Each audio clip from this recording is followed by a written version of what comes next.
What's up, guys? Thanks as always for supporting the show. It would mean a lot to me if you would take a second to scroll down and hit that subscribe button so you don't miss any more of our videos.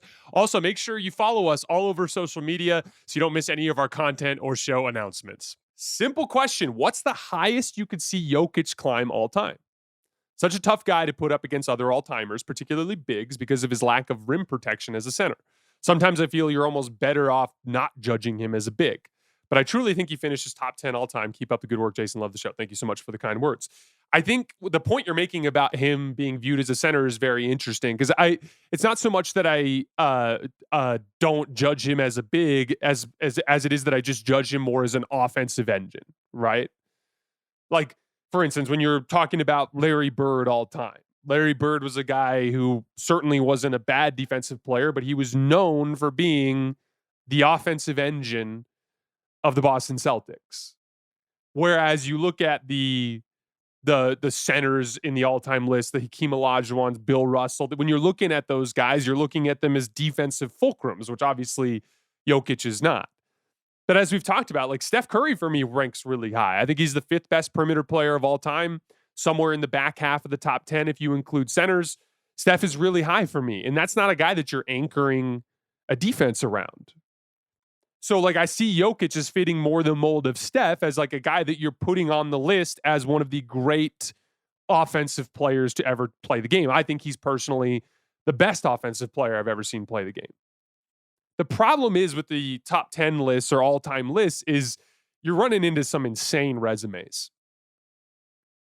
You talk about LeBron with 4 championships. Michael Jordan with 6 championships. You talk about Kobe. Like, you start to look at Kobe's resume, and I think he's just become a profoundly underrated player over time. The dude's won 5 titles. And like, okay, yeah, he won 3 with Shaq. He won 2 in a row. How many players in NBA history have won multiple consecutive championships? That's a real accomplishment on that resume. You look at Steph with his 4 championships. You look at Larry Bird with his 3. You look at Magic Johnson with his 5. You're running into these crazy list. Hakeem Olajuwon in the middle of the 90s rips off back-to-back championships. Looks like the best player in the league a couple years in a row. It's just the resumes get so insane that it feels like it's going to be tough for Jokic to move too much higher. Now, do I think that you have to look at it in terms of just counting championships? Of course not. It's way more complicated than that. The game of basketball is way more complicated than that. But in order for Jokic to get into that top 10 and to really entrench himself there, I think he's going to have to win 2 more. And like, it's just feels like a pretty short window for the Nuggets right now. He'd have to win this year and probably within the following 2 years after that. And that's just a lot to ask. So like, do I think he has that potential? Certainly. Could I see a universe where Jokic wins the next 2 championships? Of course he can. It's just really hard. The league is super deep. There's all these young players coming up. There's so many good teams right now. So it's just, it feels to me like a long shot that he actually gets into the top 10 because of the strength of the resumes that he'll have to cross in order to get there. But certainly it's a possibility. It's just, you start looking at the guys at the top of that list, and it's just an insane set of talent that accomplished a lot in this league. Next question, more of a philosophical one here. Jason, you obviously have a penchant for offensive gurus and orchestrators like Luka and Jokic over high-level scorers, and that's fine. But don't forget the last 2 champions were led by players that were distinctly not offensive hubs, but were excellent at what they did, Shai and Tatum. And before, Jokic in 23 and both Giannis and Kawhi led their teams to championships also without being offensive hubs. Could there be an actual ceiling for teams which are led by do-it-all offensive hubs? So here's the thing. When I'm talking about the foundational player that you're building a team around, we're talking about it within the context of starting from scratch. Ultimately, basketball is a team sport. And as you start to look through those situations, they were kind of roster abnormalities, right? Like Kawhi Leonard won the title with the 2019 Raptors because they were a team that literally was ripping off 60-win seasons with DeMar DeRozan as their best player. They successfully flip for Kawhi, and Kawhi is able to push them over the top into winning the championship. That is not starting with Kawhi and then building a championship team around him. He was effectively a mercenary that became the tip of the spear and helped them win the title. Oklahoma City has an insane amount of talent because they were a beneficiary of one of the most lopsided, in retrospect, lopsided trades in NBA history. At the time, obviously, it felt normal, but as we look back, you look at, they got the better player in the trade and an insane amount of draft assets that has allowed them to pile up an insane amount of uniquely talented players that you don't typically see on a roster. Shai Gilgeous-Alexander has pushed them over the top into being champions, but that is a unique roster situation. When I'm talking about, like in Boston, same thing. Like they literally had 5 players who on the open market would fetch north of $30 million a year. So, yes, you can win a championship with any archetype of player. But if I'm starting from scratch in a vacuum, I want to have it be a player that is easiest to build around. And for me, like one of my overarching basketball philosophies is that offense flows down from advantage creation.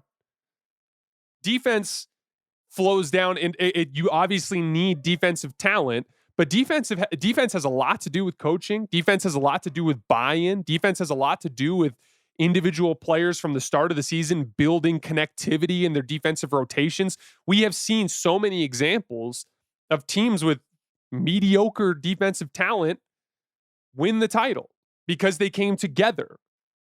Like the 2016 Cavs, for example, or the 2023 Nuggets. We've seen that done. But to me, offense flows down from advantage creation. And so for me, if I'm starting from scratch, I think it's easiest to build a championship level roster around a top end offensive initiator.